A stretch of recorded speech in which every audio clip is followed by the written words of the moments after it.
À force de dire les bonnes choses et de ne pas aller au fond de ces choses, on va se lasser. Le président est revenu sur les problèmes d'antivaleurs, sur les problèmes de la sanction. Aujourd'hui, j'ai entendu, en fait, il a dit qu'on doit sanctionner. Il est revenu sur la sanction.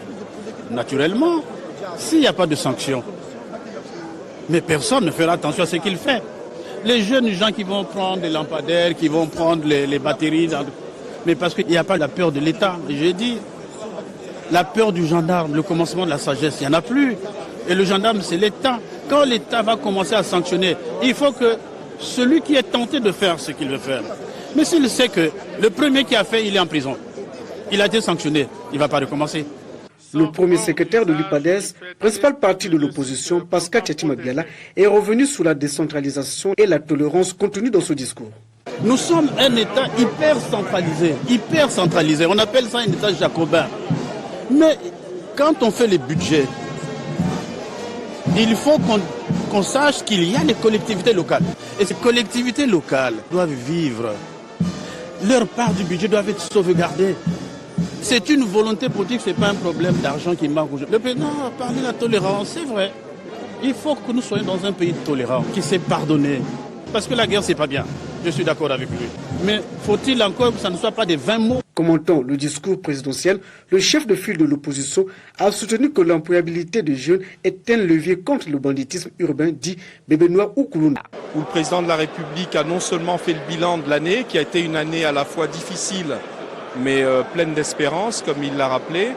Et surtout, il a tracé pour ce qui concerne le pays, et plus particulièrement l'action du gouvernement, des balises qui sont extrêmement fortes et qui vont nous permettre de récupérer ce pactage pour le début de l'année 2020 et de mettre en œuvre les directives du président, comme vous l'avez constaté, qui sont orientées vers la satisfaction des grandes demandes sociales qui aujourd'hui, hélas, font l'objet du quotidien de nos compatriotes.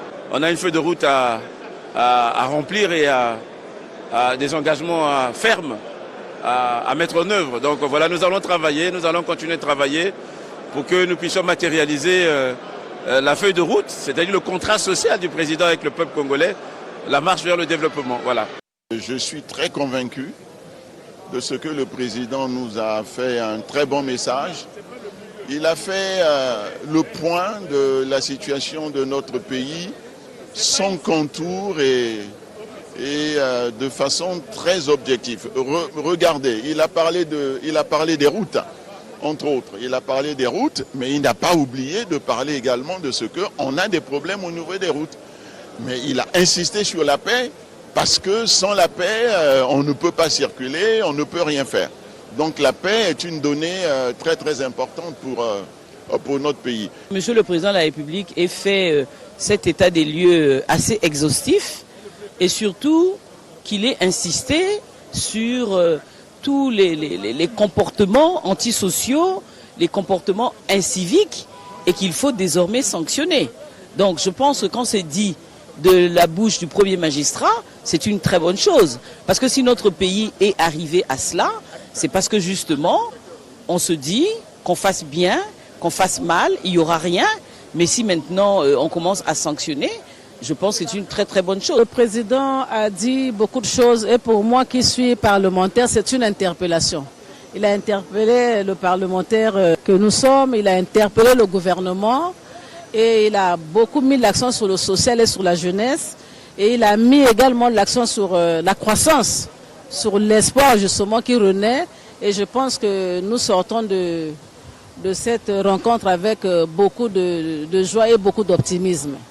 Aujourd'hui, je crois qu'il nous a rassurés en insistant sur ce qui fait le fondement de la marche vers le développement. D'abord la paix, toujours, la sécurité, mais aussi la cohésion nationale grâce à tous les instruments qui ont été mis en place, les conseils consultatifs, qui doivent permettre de généraliser cet échange dont un peuple a besoin pour préserver la cohérence, mais aussi à travers des signaux positifs, une croissance qui revient, une confiance des partenaires de développement qui revient, des projets qui continuent à se réaliser.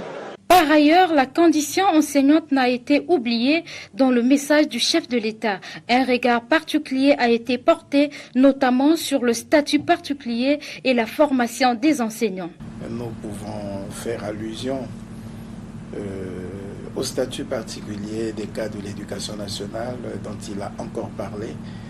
Et cela témoigne de l'engagement du président de la République à garantir au corps enseignant, dont il connaît l'importance dans le développement de notre pays, la place qu'il faut, et à rappeler le rôle que les enseignants doivent jouer pour le développement du pays, pour la valorisation du capital humain, qu'on puisse s'assurer, qu'on puisse garantir une meilleure formation des formateurs. Nous savons gré au président de la République de ne pas s'être arrêté là et promis aussi aux enseignants le travail qui est en train de se faire en termes de construction du Centre national de formation initiale et continue des enseignants. La jeunesse, quant à elle, a été parmi les mieux servis dans cette adresse du chef de l'État. Le chef d'État vient de réaffirmer son engagement vis-à-vis de la jeunesse, qui fait partie des priorités. Il a rappelé que bon nombre de mesures ont déjà été prises, notamment dans le cadre du programme de développement des compétences et de l'employabilité des jeunes, aussi à travers un certain nombre d'instruments mis en œuvre à leur faveur, notamment les CFA, les centres de formation en alternance. Ensemble, tous les secteurs de la vie nationale n'ont pas été laissés pour compte, comme l'ont souhaité des nombreux Congolais.